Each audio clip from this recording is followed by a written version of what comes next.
Guys, তোমরা কেমন আছো? আশা করি সবাই ভালো আছে। তো আমিও ভালো আছি।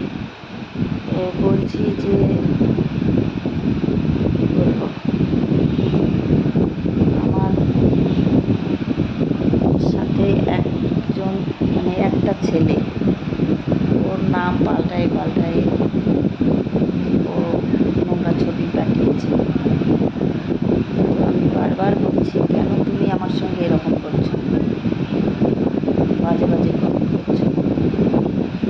আমি কি বলবো, আমি ভিডিও করি বলেই যে আমাদের কোনো পার্সোনাল লাইফ নেই বা সংসার নেই না ফ্যামিলি নেই,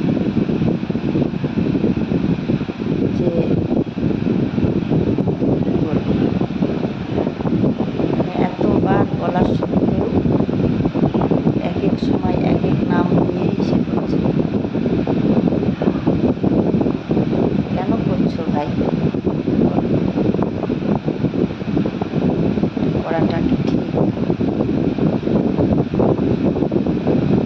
আমি এমনি কিন্তু মানসিকভাবেও কী বলবো, সুস্থ না। কয়েক মাস হলো আমার ছেলে মারা গেছে। খুব কষ্টের মধ্যেও আছি।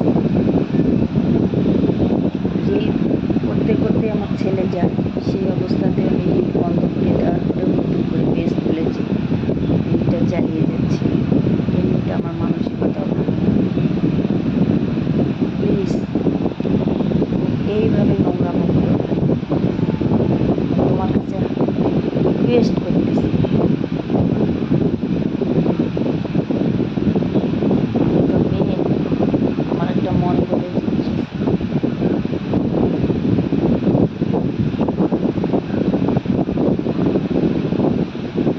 একটা ছেলে হয়ে, একটা চেনো না জানো না,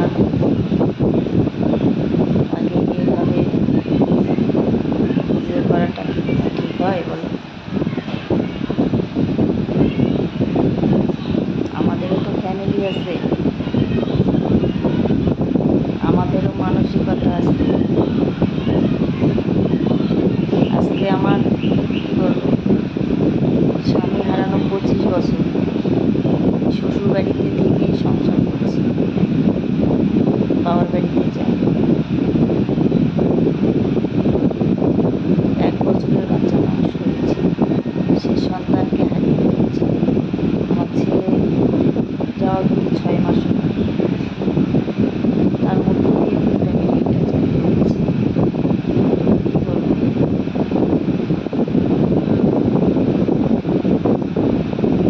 তো আমি যদি কিছু ভুল কথা বলে থাকি অবশ্যই ক্ষমা করে দিও। আর একজনই এক এক সময় এক এক নাম পাল্টায় এসব করছে। কেন করছো ভাই?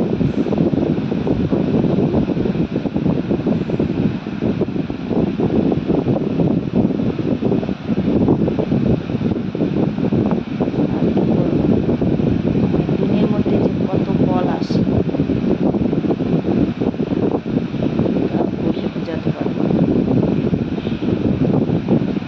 এত কেউ কল করে, কি বলবো। আর সত্যি তোমরা সবাই ভালো মনের মানুষ, সবাই তোমরা আমার খেয়াল নিচ্ছ, যে আমার আপনজনেরাও মনে অতটা খেয়াল নেয় না। তো যাই হোক, সবাই ভালো থেকো, পাশে থেকো, লাইক কমেন্ট করো। প্লিজ নোংরা লাইক কমেন্ট নোংরা কমেন্ট করো।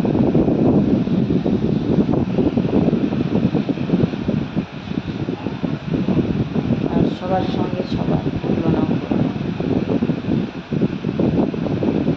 পৃথিবীটা যেমনি সমান না, সব মানুষের মধ্যেও কিন্তু সবাই সমান।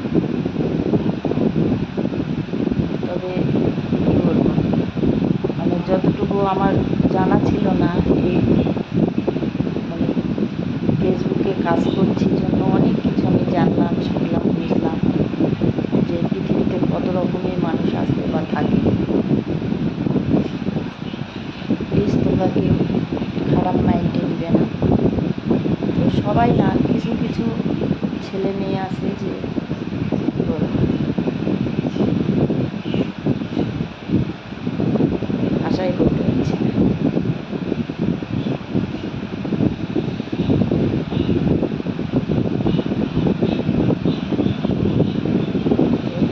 যাই হোক, আমিও কোনোদিন ভাবিনি যে কোনোদিন এভাবে আমি ফেসবুকে কাজ করতে পারবো, এবার আমার কপালে এগুলো ছিল।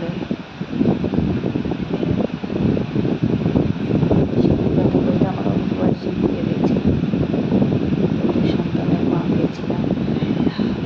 তো এক সন্তান, ছোট সন্তানকে হারিয়ে ফেলেছি 6 মাস সময়। তবুও আমি বুকে পাথর চাপা দিয়ে রিলটা চালিয়ে যাচ্ছি। আমি রিল করছি বলেই মানসিকতা কিন্তু আমার খুব ভালো না। আমি ওষুধের উপরই বেঁচে আছি। তো তোমরা সবাই আশীর্বাদ করবে আমি যেন সুস্থ থেকে কাজ করতে পারি।